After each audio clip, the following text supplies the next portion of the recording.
grandmother has used same Christmas cake recipe from the Daily Express for 62 years. The grandmother of 9, who also has 8 great-grandchildren, loves the festive treat which she spikes with plenty of brandy. For decades, she has relied on the instructions first printed in the newspaper back in the 1950s and still has the yellowed cutting in her home in Prestonpans. The spirited 85-year-old said the tradition will continue even after she is no longer able to bake and added, "Every year one wonder if this will be my last cake.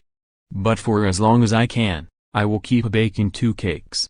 One is for my family and the other I keep for myself to share with friends. Neither lasts very long, if I'm honest with you.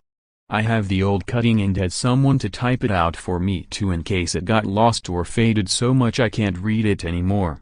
And I've passed on the recipe to 2 of my granddaughters to make sure the tradition does not end with me." The widower, who spent much of her life caring for her son who was disabled aged 8 as a result of an accident, makes her cakes in November to allow them to intensify in flavor. For years she made her own royal icing but now relies on supermarket-made sugar paste. Her trick is to pour brandy in the cake mix before it's baked and to add more after the cake has cooled. She gives the treat one final drink just before the marzipan goes on before adding the icing and festive decorations on it.